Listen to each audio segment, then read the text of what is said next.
2025 is here, and in the NBA world, the new year is usually when we start looking forward to the All-Star festivities, and then we pretty much blink and it's playoff time, right?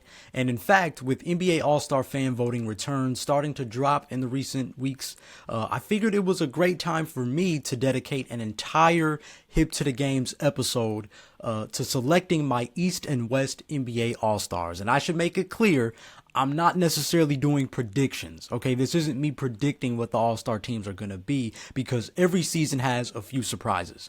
I'm simply sharing the 24 players that I personally would like to see in this year's All-Star game. So consider it like the NBA H2DG All-Star special, right?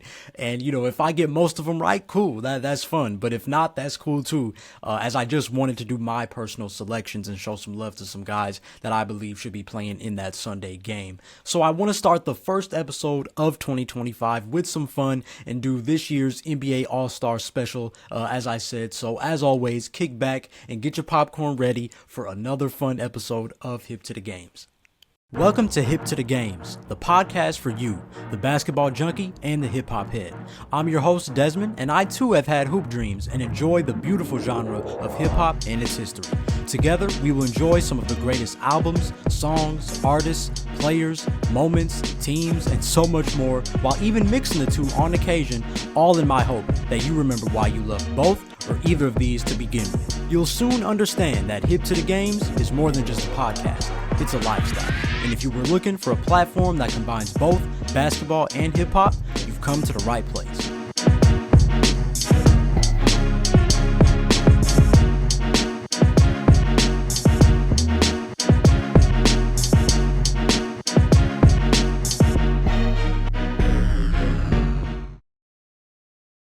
Welcome to this episode of Hip to the Games. Shout out to you if you are a loyal listener and are representing the H2DG lifestyle for another year. All right, whether you are listening on your favorite platform or watching on YouTube, I sincerely thank you for all your support.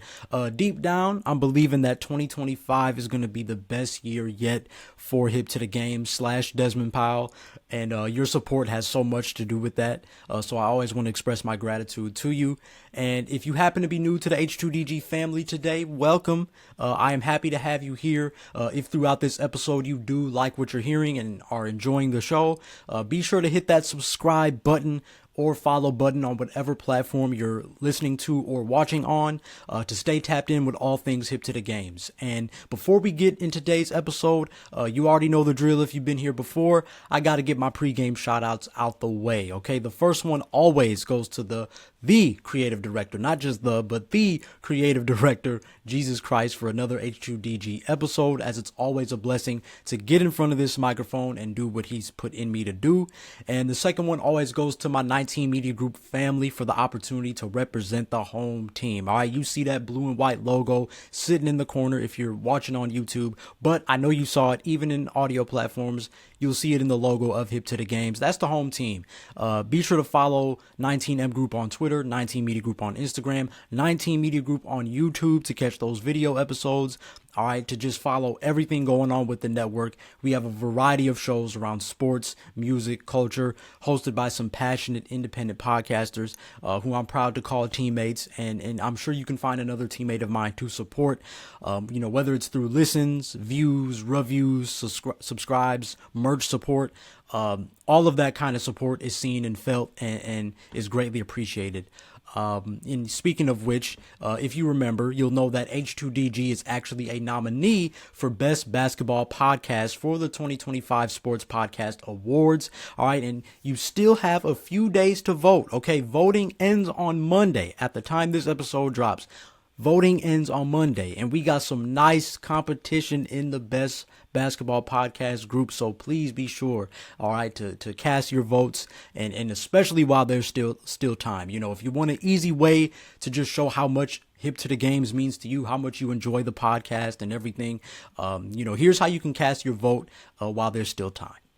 I'm Desmond Powell, host and creator of Hip to the Games, and I am incredibly grateful to announce that the show has been nominated by podcast professionals from some of the biggest networks in the industry for the chance to be named Sports Podcast Group's Best Basketball Podcast. While Hip to the Games merges the love of basketball and hip-hop, it's an honor to know that one side of the spectrum has received this kind of love. And as a fan of the show, this is a very easy way for you to show your support for Hip to the Games. You can cast your vote by visiting sportspodcastgroup.com, navigating to their drop-down menu, and clicking the awards tab to view the 2025 shortlist.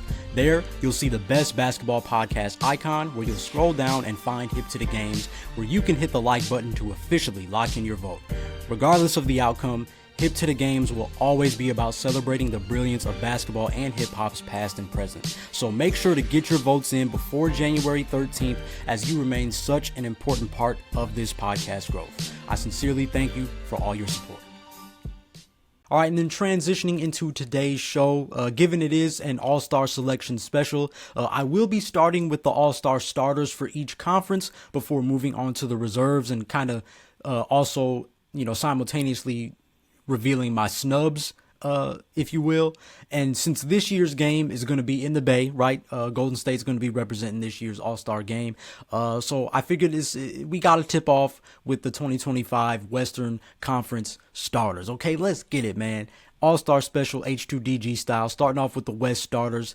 I could essentially split this up into two categories. I would say like the We Got Next and the OGs. And you'll see why in a second, because I think these three players are locks, right? If we're talking the We Got Next group, it would be Shai Gilgeous-Alexander, Luka Doncic, and Nikola Jokic. I think those are pretty easy, right? Shai is putting up very similar numbers to last season, 31, 5, and 6 at the time of this recording, 2 steals and 1 block. I mean, like I said, just really building off what he did last year. And wildly enough, you never really hear him in the best two-way player conversations, even though his numbers at least back it up, supplemented by that effort that he displays through the eye test.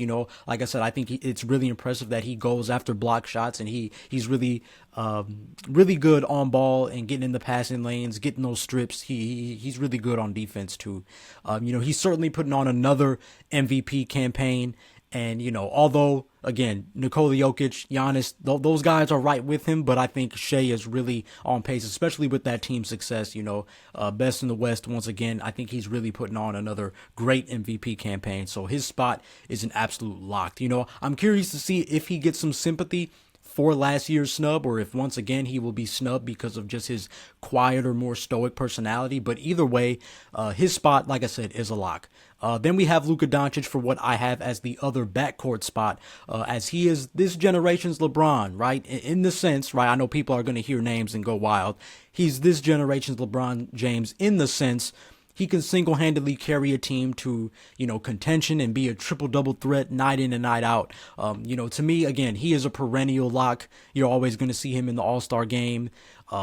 He's exciting. He's dazzling. He plays the game with joy. Again, a lot like what we saw with a young LeBron. And even with the help from a guy like Kyrie Irving, Luka has a great group around him. This team just made the finals last season, and equally he helps them shine, with his knack to create shots, not just for himself, but them as well. He's been really good at getting those guys involved and seeking ways to get those guys involved as he gets his own. And, I respect that. After a couple 30-point seasons, he's averaging 28, 8, and 8 with a surprising career-high 2 steals a game at the time of this recording. Showing a knack to, again, get in those passing lanes, get some strips, and, which is really good to see, because he's often criticized for his lack of defensive engagement or energy on the floor. Obviously, again, I'll be the first to tell you, steals don't reflect one's on-ball defense as a whole, but it is nice to see Luka get into those passing lanes, get some strips, get some steals even more. So, again, showing that he's willing to exert that extra energy to get those stops and get more possessions for his team. And then for one of the front court spots, we got to round it out with Nikola Jokic at center. All right, just when we thought the Joker couldn't get any scarier, he turns it up this season after a slower Nuggets start. With averages of about 31 points a game, which is a career high, 13 rebounds, and just under 10 assists. So, we'll see if he can finish the year with a triple-double. It's going to be tough considering the other, the new gen triple double king in Russell Westbrook is on his team now. I'm sure they'll be going at it as the course of the season progresses. But he's also getting a career high 1.7 steals a game too. So and again, if I'm continuing with career highs, it's not just those numbers. He's also shooting the 3 ball more than ever with 4.6, almost 5 3-point attempts a game. And he's shooting a mind-blowing 49% from deep. Okay, Dame Lillard said it best. Blood don't miss. Nikola Jokic don't miss, man. And he's really showing that this season. And it's funny. As effortless as Nikola Jokic makes the game, you would think he would be a perennial 50-40-90 guy, or in this case, darn near 50-50-90 guy, right? Creating a whole different category. But while he has some ways to go, I think with the free throw percentage, he's a little off there. I mean, obviously he's shooting a really good 81%, I believe it is, but obviously a long way off to 90. But even with all that said, he still makes the game look very easy. He's playing his best ball yet, and thankfully the wins are starting to add up for the Denver Nuggets, and I think further influencing his MVP campaign as he chases his 4th. All right, let's be clear about that too. A lot of worthy MVP candidates in this league, but Nikola Jokic is knocking on the door of number 4. Well, at least we think he's chasing it, right? Judging by his face on a night in, night out basis, doesn't really look like he's chasing it, but the stats say otherwise, okay? The stats say otherwise. We're on to you, Jokic. We're on to you. Now, while those guys got next, right, some of the OGs still got something to say, right? And I got to start with the obvious one. King James himself. LeBron James. Okay, funny enough, 24, 8, and 9 averages at 40 years old is essentially considered declining for this legend, but is still very much on brand with his dominant style of play. Something to note is that even with the rough slump from 3-point range to start the season, I think there was a point where he missed like 20-something consecutive threes. He's still, at this point, at the time of this recording, at 38% from 3. Right. And that remains among the best percentages from 3 of his career, so again, showing that he's aging like the finest of wines, he's led the Lakers to some huge wins, has kept them in play for kind of that top 6 playoff spot, avoiding the play in.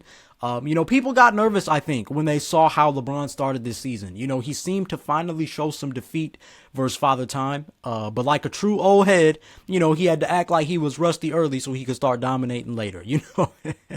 A prime example of how LeBron, quote unquote, coasts through the regular season and gets ramped up as we get closer to playoff time. So either way, this is the king, man. His spot in the All-Star game is stamped, has been stamped, and, he's mirroring his place among the all-time greats in this game.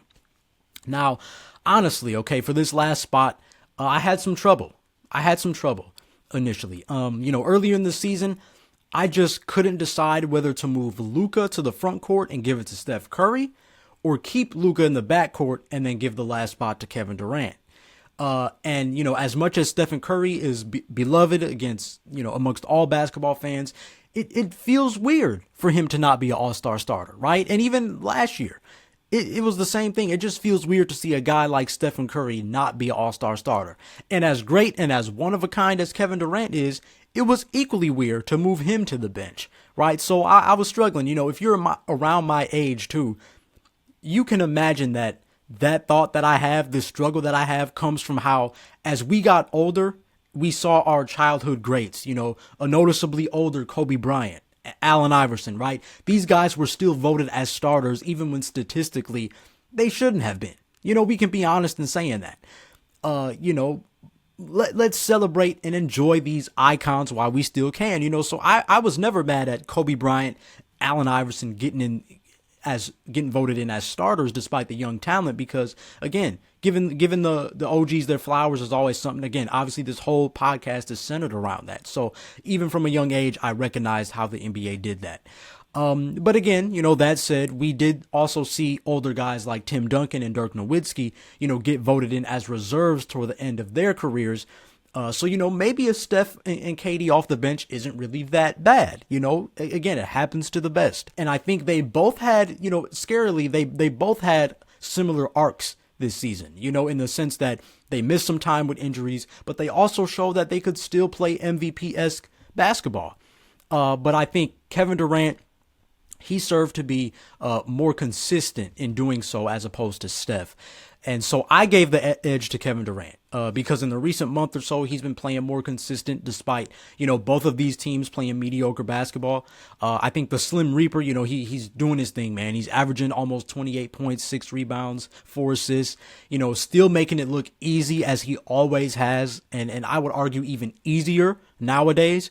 At 36 years old, already, I mean, it was crazy that he was looking like an MVP candidate to start the season. And I think which says a lot about his contributions on both sides of the floor, as I believe he's also been an underrated defender legit since 2011, 2012, probably. And the name of the game is about buckets, right? And KD is still very much so one of the best in the league. So to me, he solidifies his starting spot in this year's All-Star game. All right, so for the West starters, just rounding it out again, I actually have the same starting lineup as last season. Shai Gilgeous-Alexander, Luka Doncic, LeBron James, Kevin Durant, and Nikola Jokic. Okay, but now flipping eastward, it gets a bit more fun because to me, there aren't as many locks as there are in the West. Again, this is my personal opinion. In fact, I think the only locks for the East come in the front court. Again, I know that might be unpopular. That really might be an unpopular opinion, but I don't care. I don't try to fall into groupthink and things of that nature. But I really think that's the case. Giannis Antetokounmpo, Jason Tatum, and Karl Anthony Towns, I believe, are all locks. I know Karl Anthony Towns went down with an injury towards the end of the Bulls game on D-Rose night, so hopefully that doesn't turn out to be something that is serious and kind of keeps him out the game. But of course, at the time of me recording this episode, and obviously being way earlier than we got some weeks before they actually revealed the NBA All-Star team. So, but just, I think as of right now, those are the locks in the starting lineup. Giannis is still a freight train reminiscent of the LeBron James model, and is putting up a career high 32 points a game, 11 rebounds, and 6 assists, while still being one of the more ferocious defenders in the league. He is shooting a career low from the free throw line, but the All-Star game ain't for free throws anyway, so we ain't really looking for that. And I think he's actually made up for it by adding a consistent mid-range pull-up to his game. Something fans like us have been asking for since about maybe 2019, 2020-ish. Giannis, he plays the game the right way, with heart, with passion, and an intensity that reminds you of stars from the 80s, from the 90s, from the 2000s. And again, he brings that competitive edge that the All-Star game really needs nowadays. And, he's a sight to see. He's a lock in the All-Star game. Then we got Jason Tatum, who has recently been, I think, compared to Tim Duncan in the recent year or so, as he's this guy whose team is always in the championship conversations, right? His play is always amongst the top 5 in the league. Yet his laid-back personality doesn't usually make him the popular favorite, which is actually kind of crazy to think about. But still, though, he is an MVP level player, and without him, the Celtics wouldn't be the threat that they are in the NBA, with their star averaging about 29 points and career highs in rebounds with almost 10 a game and assists with about 6 a game. Showing his continuous improvement as a playmaker, as a decision maker. He may have that laid back persona, but his game certainly isn't laid back. And he too, for me, remains a lock in the East. And then we round out the front court, like I said, with Karl Anthony Towns, who has made the biggest jump in terms of respect. I would say lots of people getting on the Cat bandwagon this year like never before. Because again, I think just playing in a bigger market like New York, that helps. But again, it helps, but we got to stop with the market talk all the time, right? Like sometimes you're just balling. The better you ball, the more eyes get on you, right? And that's exactly what's happening to Karl Anthony Towns. I think in this first year playing for his family's favorite team growing up, right, the New York Knicks, it's been beautiful to watch his evolution. I think what stands out to me, and I think most of us, is his almost 14 rebounds a game, which is a career high for him, and his 44% from 3, another career high for him. Getting back, playing the center spot, and I think owning the glass down low has been a priority for Cat, and that's something I love. You know me, old school. I love when my big men get rebounds, get in the paint and own the paint. Okay, there should be no reason why you're 6'11", 7 foot, averaging 7, 6, 5 rebounds a game, right? So shout out to Cat, man. He's doing what all big men should do, grabbing those boards. And like I said, referring to his 3-point percentage, he's living up to his best big man shooter in NBA history claims from a year ago.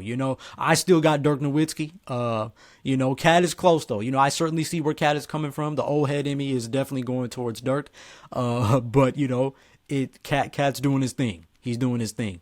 And while the big cat being traded to the big apple was a sudden shock, he channeled that into his play, and he's playing the best basketball of his career, earning, like I said, that grander respect league wide, and thus I think again he's going to lock up his first career all-star starting spot. So really great to see.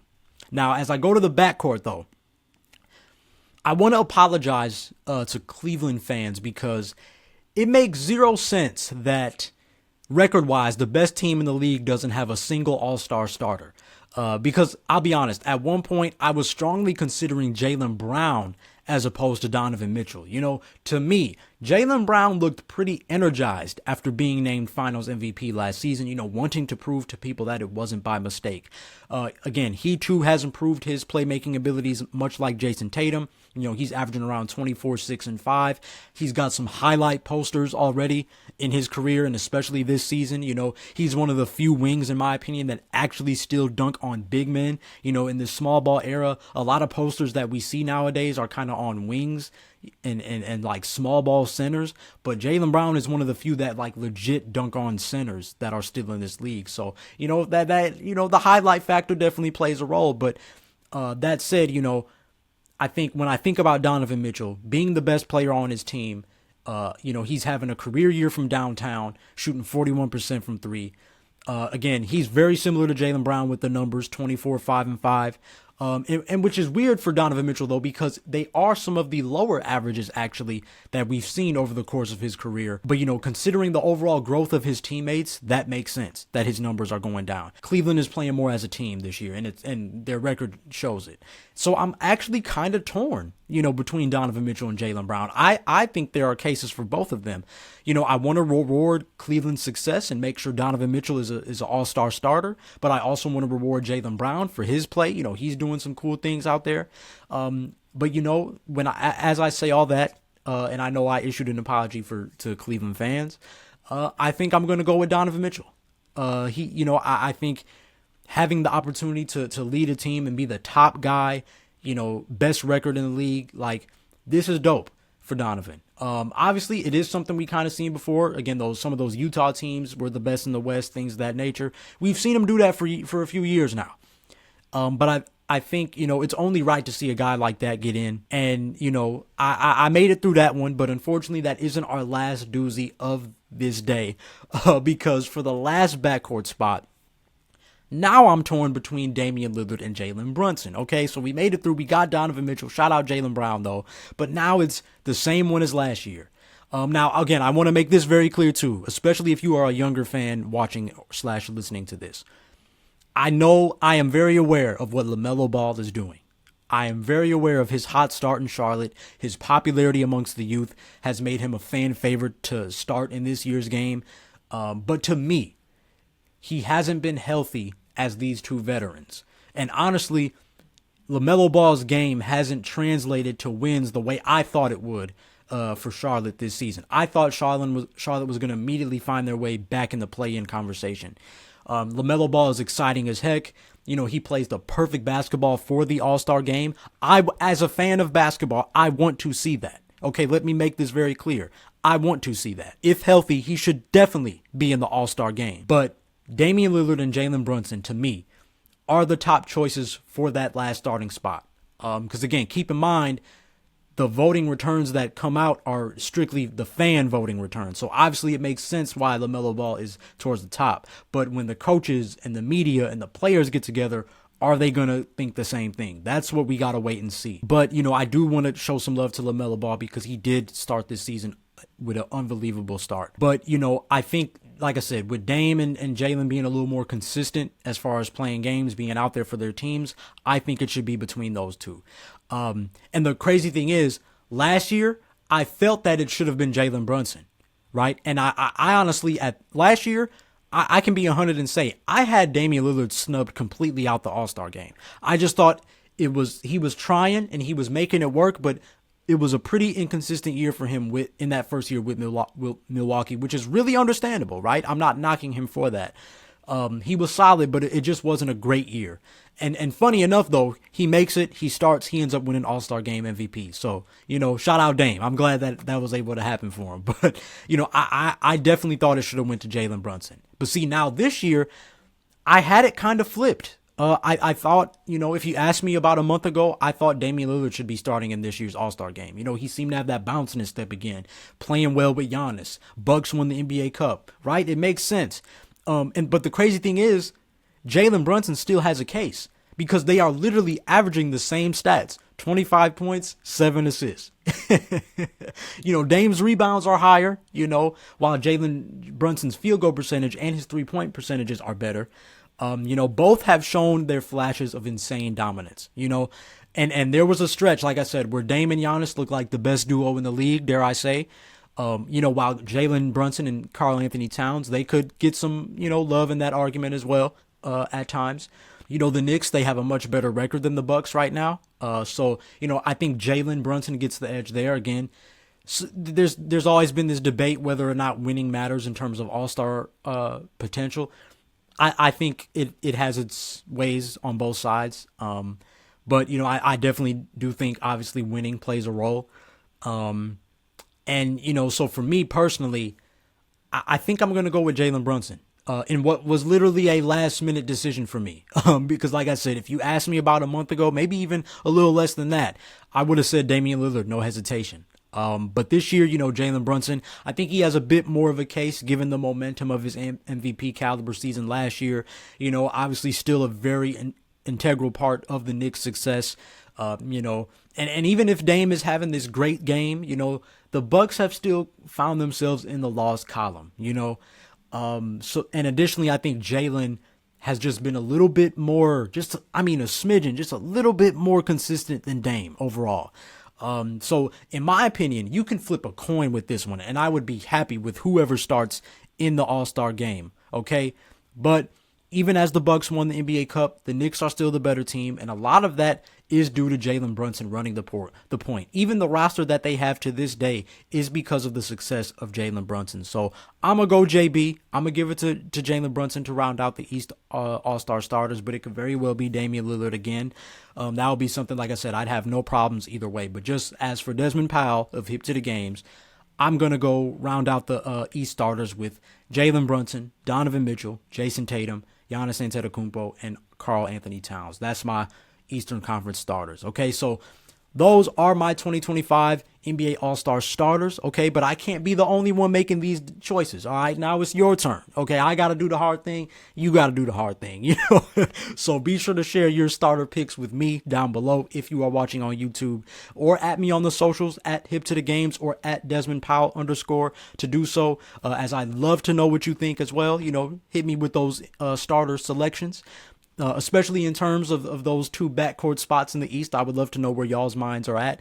But in the meantime, we got to move on to the real fun part, okay? Those all-star reserves. But first, if you do like what you're hearing so far and want to know how you can show some support to Hip to the Games, here's how you can do that.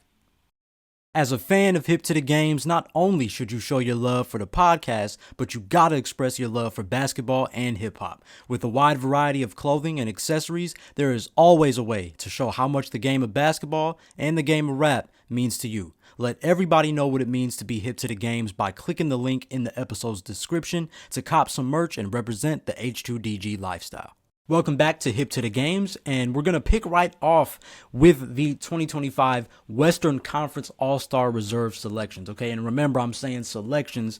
I'm trying to make it very clear that I'm not trying to predict, because I know people are going to see the title, they're going to hear how I'm talking and probably be like, oh, Desmond, you didn't predict this person, yada, yada. I'm just making my selections. These are my selections. Again, as I say, you want to make your selections, put them in the comments. That's cool. All right, it's all love, but picking up with the West Conference All-Star Reserves, after selecting my starters, it's time to pick these guys who are going to come off the bench. And I'm going to tell you straight up, much like we've seen the last few seasons, there are going to be plenty of guys not happy this season.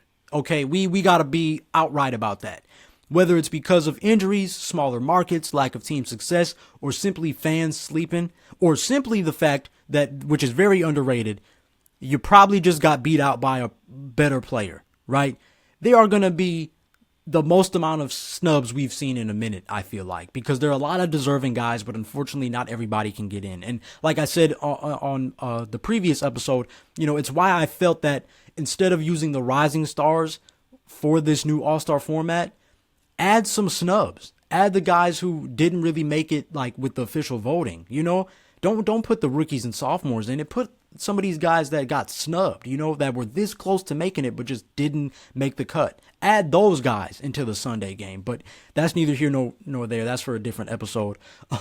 But again, like I said, this is who I would like to see, even if it doesn't match up come February. So flipping back to the West, I want to make it known too that I believe each conference should have at the very least 2 front court players. Because this game, this league is so guard heavy. It can be very easy to select 6 guards and have 1 front court guy, right? I won't even say big man. Just have 1 small forward or power forward even, You still got to have some size on your team. So again, that might boot out some of these guards. And so, like I said, it's very easier said to do than done. But thankfully, I believe my West reserves are a pretty solid mix. Okay, so obviously, again, given what I said in my section with the starters, the first one is going to be Stephen Curry. 22, 5, and 6. Aside from his 1920 season due to injury, this is his lowest points per game average since really the first 3 years in the league. But he's still doing his thing as the greatest shooter ever, showing flashes of his elite proficiency, even at the age of 36, soon to be 37. Okay, that's hashed out. Steph, you're a lock, brother. Okay. Then we got Anthony Edwards. Still a young, budding legend in this game, dare I say, as he continues to show why he's going to be among the NBA's best for years to come, averaging about 24, 6, and 4 this season. He's one of the most entertaining players on the floor and off the floor, with sound bites, plenty of sound bites for the media. He's a walking highlight reel. Like, he has it all, and really channels that flair and energy of the 2000 stars. I think that's why a lot of us, especially if you're around my age, we like a guy like Anthony Edwards because he reminds us how the game was played, when we were getting invested in the NBA. And, I do believe he has sacrificed some of his elite slashing ability for more threes. But he's making them, at the end of the day, he's making them. So you can't really complain, shooting at a 41% clip at about 10 attempts a game. That's pretty impressive, which I think it looks good aesthetically in this NBA. And like I said, you got to respect it because he's accurate. But in my opinion, this dude can get wherever he wants at the hoop, similar to what reminds me of prime Dwayne Wade. And I personally would like to see him do it more. But either way, his spot is a lock. All right. And then I'm going to go Ja Morant. Okay, we cruising with the West. Like I said, the West wasn't really that hard for me. Ja Morant, it's great to see this young brother back where he needs to be, right? In the All-Star game, putting on a show for the fans. As we imagined, he has been fairly healthy, and the Grizzlies find themselves sitting comfortably towards the top of the Western Conference. All right, one player with that kind of effect can do that to a team, and that's what Ja is to the Grizzlies. He's reached a point where he's chilled out a bit, I think. He's finally controlled his game. He's playing at his own pace, using the extra athleticism as an emergency button, right? Not as a necessity, but as an emergency button. 21, 4, and 8. That's a little bit lower than what we've been used to in the recent years, but he's still very much a must-see talent, top-level point guard in this league. He said he was dunking less and still has some highlight-worthy dunks and already an insane amount of otherworldly 360 layups. Like, brother's been incredible. If he can indeed remain healthy, he'll def be in that All-Star game, providing those highlights every fan wants to see. And then I want to move to the big fellas. As Anthony Davis is my next selection. Again, this dude, he's pretty healthy again this season, which is awesome to see. His dominance on both sides is continued to be, in that elite category. He's had a great start to the year, and his dominance on both sides, like I said, is just showing, even to the point where he was like a very early MVP candidate. But even as that kind of subsided a little bit, his 26 points, 12 rebounds, 4 assists, 1.3 steals, and just over 2 blocks a game Those numbers are still at an all-NBA level, and the Lakers have benefited greatly from it. Okay, so Anthony Davis, you're a lock, my boy. Up next, it's going to be the first of many for the out-of-this-world Victor Wembanyama. Okay, so we already got 5 spots locked in. I think it's pretty easy for the Western Conference. He's building off his rookie season very well with 26, 10, and 4, and just under 4 blocks a game. Okay, not 2, not 3, but almost 4 blocks a game. All right, doing the kind of stuff we seen Hakeem do back in the day, and Dikembe, rest his soul. Like, Victor Wembanyama's owning the paint. Like I said, I love to see it. I love to see it. But the scary part is with Victor Wembanyama is that he still has yet to develop a foundational game for himself, and he's averaging 26, 10, and 4. He hasn't even bulked up that much, and he's still 26, 10, and 4 blocks. Okay, so wildly enough, this is still just the beginning for Victor Wembanyama. He's the NBA's latest fascination, taking off from just outside the free throw line, dunking when it initially looked like he had no path to the rim, doing the Space Jam arm stretch, what I'm saying? Not on a nightly basis, just doing something crazy every night, while owning the paint defensively. And it's only right that he takes his rightful place in this year's All-Star game, okay? But now, like I said, this is where it gets interesting, okay? Because with only 2 spots left, okay, it gets very interesting because I'm going to do this. I'm going to drop 6 names in total, if you follow me, okay? I'm going to drop 6 names. 2 of them will be names that I personally, again, would like to see in the All-Star game. But they may have the opportunity to get replaced by someone from that group of 4. Okay, so obviously 4 plus 2 is 6. 6 names, 2 of them are going to make it. 4 of them may not make it, but may also have the potential to, make it in real life. We'll see. Okay, but all this is hypothetical just for fun. So let's get into it. So to me, the last 2 spots on the Western Conference reserves. Okay, initially this was my thought process. I believe that they should go to De'Aaron Fox and James Harden. Okay, meaning that yes, Kyrie Irving, Jalen Williams of the OKC Thunder, Alperen Sengun of the Houston Rockets, and Norman Powell of the Los Angeles Clippers would all be my Western Conference snubs. But of course, should there be an injury or just a turn of events with the voting, things of that nature, any one of those 4 could actually make it in. I would be satisfied with all those guys making it in. They're all having great campaigns. But I would say I picked De'Aaron Fox. Now, he is more of a lock in my eyes. I really feel confident in De'Aaron Fox because he should have made it last year too. And this season, he's going arguably even crazier, averaging about 27, 5, and 6 on back-to-back days. The brother had a 60 ball and nearly a 50 ball. He dropped 49 and 60 in back-to-back days. Not games, but literally back-to-back days.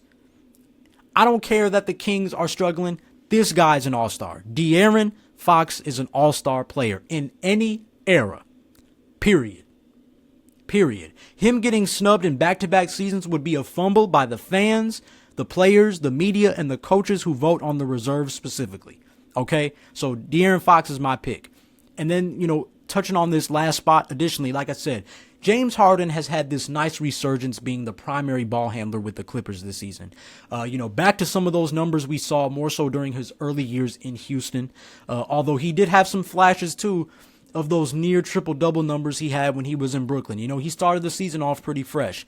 But since then, he's down to 22, 6, and 8. Okay, like I said, still dropping dimes, hitting those step-back threes, the usual. But the knock with James Harden is that he's shooting a career-low 39% from the field, okay? Not really showing efficiency scoring the ball. And obviously, he's not getting to the foul line 10 times a game like he was in his prime. So that makes me wonder, do I go with the dazzling fan favorite Kyrie Irving instead? Almost 24, 5, and 5, and once again flirting with that 50, 40, 90 club. A guy who's just also, I think, naturally going to go under the radar simply because he plays with Luka Doncic. Or do we reward Jalen Williams, right, in OKC, 21, 6, and 5, almost 2 steals a game? Do we let Houston get a representative for their really good team play this year? Top 2 seed in the West, right? With Alperen Sengun getting 19, 11, and 5. Or do we just swap Harden and bring out his teammate Norman Powell, who's risen in a very unique situation for him, putting up a career high 24 points a game, given that he's been in the league for some time, finally getting that opportunity. So like I said in the beginning, man, somebody is not going to be happy. All of those guys are worthy, in my opinion, but I will say this. I do tend to favor a little bit more towards guys who've been in the league longer. I can't help it. Like I said, I'm an old soul. I can't help it.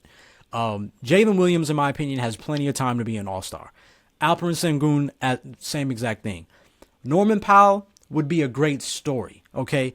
But I think I'm going to swap James Harden for Kyrie Irving. He's efficient, he's exciting, and he plays the game the right way. He's not just a highlight reel. Kyrie Irving lets the game come to him. That's what makes his highlights even better, because it's like he controls it. He doesn't force it. So for me, rounding out my Western Conference reserves would be as follows. Stephen Curry, Anthony Edwards, Ja Morant, Anthony Davis, Victor Wembanyama, De'Aaron Fox, and Kyrie Irving. I would be okay with that. Like I said, there's a part of me right here, if you can see, I'm touching my heart, where Norman Powell, man, I would love to see it. I would really love to see it. I just don't think, like I said, there's so many snubs, I don't know how much of a chance he realistically has. If somehow he does get in, that would be amazing. Maybe somebody else on this list would be a snub. But again, I just can't see it. I think those first 5 names are good. I would love to see De'Aaron Fox get in. I think it would be a disservice if he doesn't get in. And I think, like I said, Kyrie Irving's been doing his thing, man, and he's consistent. So, and obviously a fan favorite. So I think that would be a solid group of Western Conference All-Stars, But I got to know, of course, how would you handle those reserves? Because again, like I said, that's how I kind of handled it, but I would love to know how you would do it. Who would you swap out? Or do you agree with me? You already know what to do. Comment below or hit me on the socials with your picks. But in the meantime, before I end with my Eastern Conference reserves, with the NBA action getting towards its climax, here's how you can make sure you don't miss any of it. If you're hip to the games, that means you yearn for nonstop NBA action. And thankfully, NBA League Pass serves as your ticket to the ultimate basketball experience. Enjoy live games, on-demand replays, and exclusive behind-the-scenes content across a variety of devices just at the tap of a finger. With NBA League Pass, you'll get more games, and that's regular season and playoffs, more features, including multi-view angles, in-depth stats, and behind-the-scenes stories, and more access, of course. Catch your favorite teams and players anytime, anywhere. League passes for fans like us who live the game. Sign up now at NBA.com/LP19MG. That's NBA.com/LP19MG. HUDG is working in affiliation with NBA League Pass and will be compensated for your patronage by utilizing the link provided. All right, welcome back to H2DG, and we're going to pick right back up with the Eastern Conference All-Star reserves. All right, my selections for the Eastern Conference All-Star bench. I have a lot of snubs for them as well. I have even more for the East than I do for the West. So buckle up. I'm warning you already. Okay, and again, not gonna be a lot of happy hoopers because everybody can't make the team. But before I get into it all, I gotta shout out young Magic stars Paolo Banchero and Franz Wagner, who would have definitely, both of them would have been in this All-Star game. Or at the very least, a part of my selections, had they not suffered from injuries that would keep them out of contention. I mean, they were hooping for Orlando, and they had Orlando looking like legitimate sleeper contenders. I mean, the way Paolo was already doing his thing, he came out so hungry and dominant. And then Franz Wagner, Paolo got hurt and Franz was like, it's cool, bro, I got you. Boom, he's turning into this all-around star. And then he goes down and it's like, what the heck is going on? Like, those two guys would have shook up my whole list. So, like I said, we got to show some love to those guys because they should be playing on that Sunday game. But really getting into my selections here, again, given what I said before, obviously, it starts with Damian Lillard. This is a guy who's looked healthier and more comfortable in his second season with the Milwaukee Bucks. I went over his production earlier, so again, it goes without saying that he is definitely a part of the reserves this year. Then again, I got Jaylen Brown, right? Same thing. I discussed earlier how he has impacted the Boston Celtics alongside Jason Tatum, and is one of the better wings in the game, so boom, we got 2 right there. And then third, boy wonder, Tyler Hero finally makes his first All-Star team, man. Give it up for Tyler Hero, man. I mean, dude has career highs everywhere in points with 24, rebounds with 5.5, assists with 5, 3-point percentage with 41, field goal percentage with 48, a pretty big jump for Tyler Hero, considering he was really around like 42, 43. So for him to be shooting at a 48% from the field is dope. He's gotten more efficient. I think he's more decisive and more polished with his game. That's what I've enjoyed watching the most. And honestly, he's finally healthy. In years past, I think Tyler Hero was just either a snub or was just hurt to the point where he couldn't develop a legit campaign for himself. But this year it's different, and his improvements should result in an All-Star nod to me. He's emerged as the Miami Heat's best player this season and is one of the best guards in the East, and hopefully he can stay healthy when it really matters come playoff time, because he can get this All-Star thing, and I love it for him. But the next thing I want to see, the thing that I've been rooting for since his rookie season, a healthy Tyler Hero come playoff time, okay? To show the world that he can really hoop at that big stage. But for now, like I said, he can enjoy some shine among the league's best in the All-Star game. Okay, and then, like I said, again, remembering what I said about LaMelo Ball, okay? But man, I'm going to go Cade Cunningham of the Detroit Pistons. Yes, I did. Yes, I did. I know the Pistons aren't as good, however, they are noticeably better than last season. And have even had games this year where you're like, I think they might be in the play-in this year. Like similar to Tyler Hero, the brother is healthy and he's shooting a career high 37% from deep this season and averaging highs in points with about 24 a game, almost 7 rebounds, and nearly 10 assists a game. I mean, he's really looking like that prototypical point guard he was drafted to be, right? Again, in this era, you kind of want that 6'6", mini LeBron, mini Luka Doncic, where you can get your teammates involved, energize them.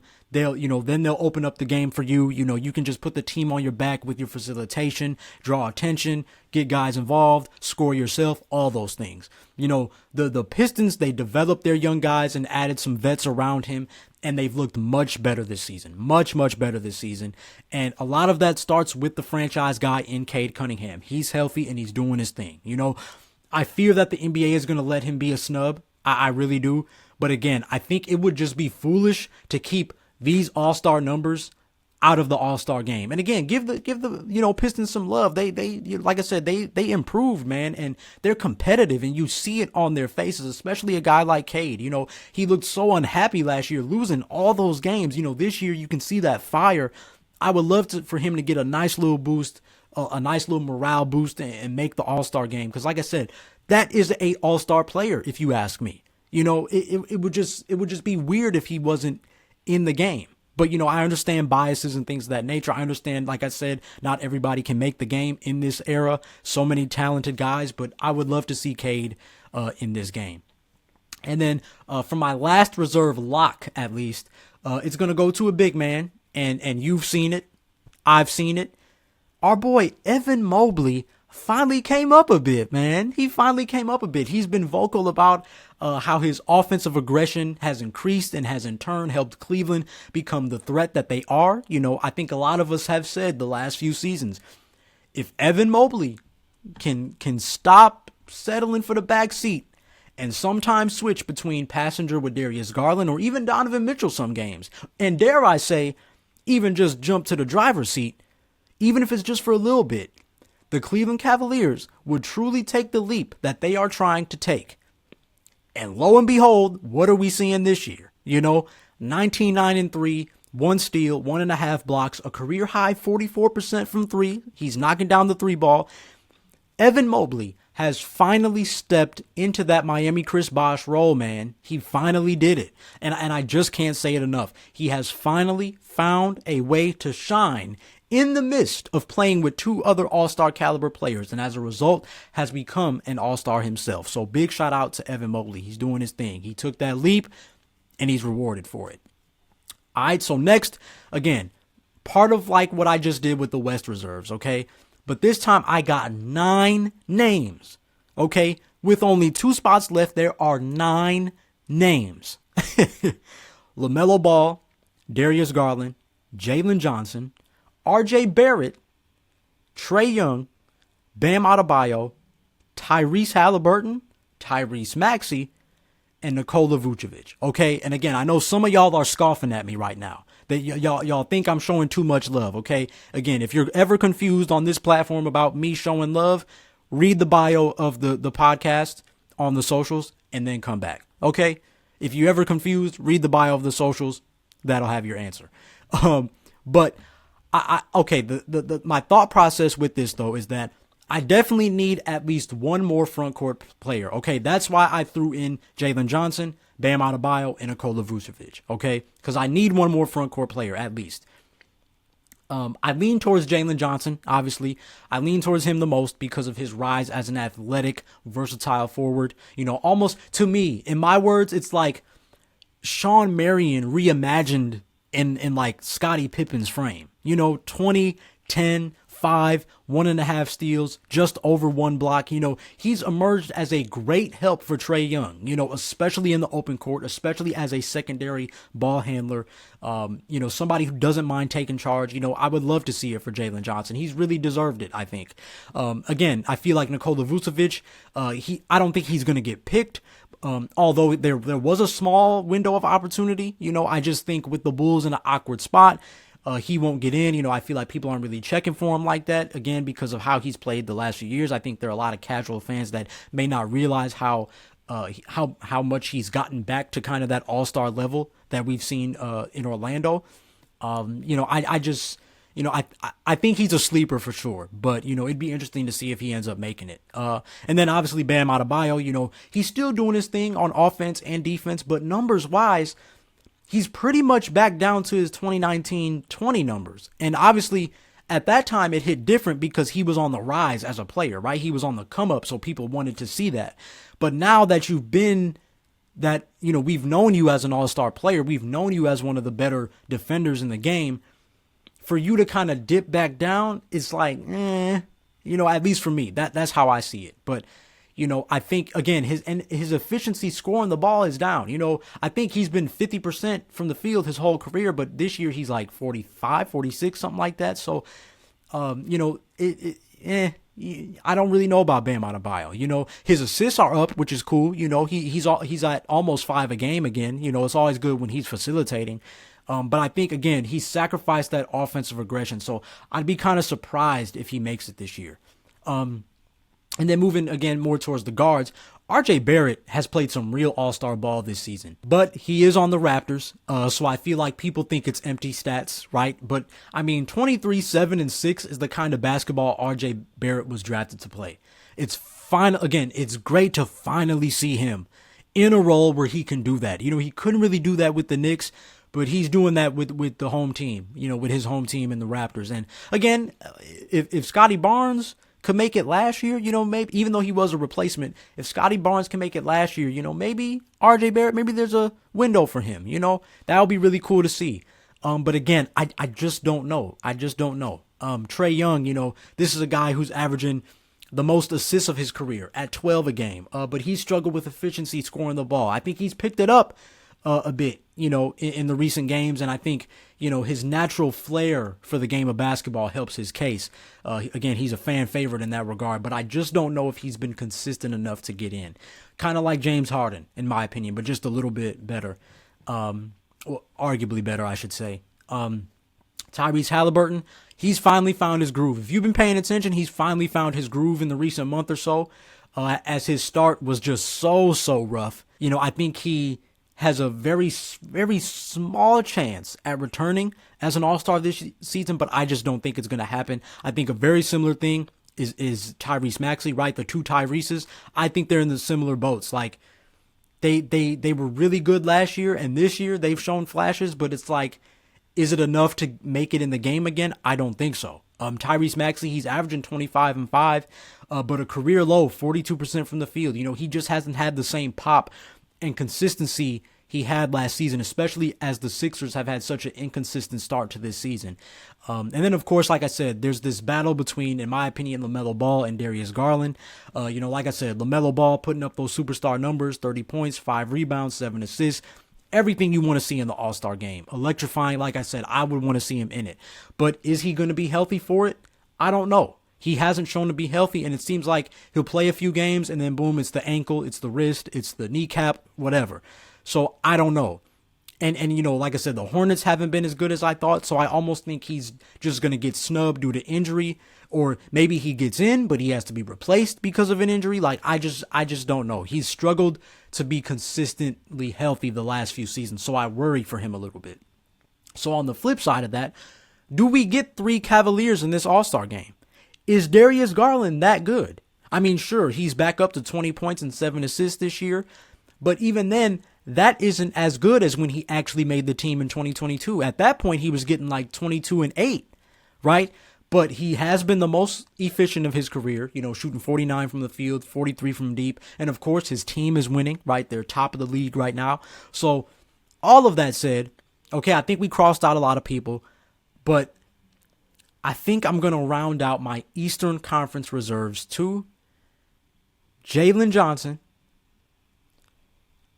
And I got to get his boy, man. I'm going to pick Trae Young. I mean, that is hard, man. It's hard. It's hard to, again, because even right now as I speak, my brain is like Darius Garland. But I'll say this. I would not be mad at all if we get 3 Cavaliers in this year's All-Star game. But I rewarded star power, and to me, Trae Young has it. I rewarded flair, and to me, Trae Young has that more. I went for more prime time, and Trae Young has that more. Listen, like I said, LaMelo Ball could be healthy, and all this could change. But I had to give Trae that edge because he's more primetime TV than Darius Garland. That's just the way I see it. And that's the kind of basketball that I want to see in the All-Star game. Obviously, Darius Garland has plenty more All-Star seasons left in him. He is an excellent point guard. Crazy handle, great shooter, plays the game the right way, mature guy. But this year, I just got to give the edge to Trae, okay? Because like I said, I want to see his flash in the All-Star game. It's one thing to have Jalen Johnson in, but Trae Young in some ways is still the head of that team and lives for those primetime moments and those big shots. So he, to me, is more, fits that mold of an All-Star player in an All-Star game with all these players. So for me, my East reserves are Damian Lillard, Jaylen Brown, Tyler Hero, Cade Cunningham, Evan Mobley, Jalen Johnson, and Trae Young. Okay, so those are my selections for this year's NBA All-Star game. Okay, again, I say those are my selections for this year's NBA All-Star game. I actually had a lot of fun doing this despite some of the stress it may have caused me. But of course, it was all in fun for this great game you and I love. No matter who makes the team this season, all of these guys that I mentioned, a lot of these guys are just well-deserving, and they're extremely deserving of the honor. And hopefully we can get a good competitive performance where each of these players take pride in the game's history and honor the privilege it is to be named an NBA All-Star, okay? And of course, we've made it to the end of another Hip to the Games episode with that, this NBA H2DG All-Star Special. I appreciate you joining the ride with me. As always, these selections were just my thoughts, so I want to hear from you. You can always tweet the show at Hip to the Games or tag me directly on Twitter and IG at Desmond Powell _ and share your thoughts on any of the topics discussed today, as I would love to hear or read your thoughts. And I simply want to say thank you for listening to another episode of H2DG. I also want to take the time to say thank you if you have been subscribed to and been staying tuned to the extension of H2DG in my solo YouTube channel under my name. Okay, just type in Desmond Powell. You'll see it. If you're watching on YouTube, I'll drop the picture here. Listeners, at Desmond Powell, H2DG is my handle on YouTube. But obviously, like I said, if you just search Desmond Powell, you should be able to find me. That is where you can find shorter and more timely content between episodes. So both of those endeavors are all for the love of the best combo there is. Like I said, whether you've been up to what is almost 4 years of this podcast, or have just recently, started with my new endeavor with the YouTube channel, I just hope it just all bridges together and meshes together, and it just continues to do what I've always wanted to do with Hip to the Games. Like I said, it's the podcast, and then there's the YouTube channel for that shorter content. So whatever you're consuming, if you're consuming both of it, both of those, I just really appreciate that. Really appreciate that. It's all for the love for the best combo there is. And of course, here is a final shout out. Huge shout out to you for being hip to the games and enjoying this ride with me. Peace out and God bless. Hope you enjoyed this episode of Hip to the Games, and if you enjoyed this episode, be sure to hit up the socials at Desmond Powell _ and at Hip to the Games on Instagram, Twitter, and TikTok so you don't miss out on the fun. And please follow or subscribe to the show and leave a review on the podcast platform you're on right now, as your support is greatly appreciated.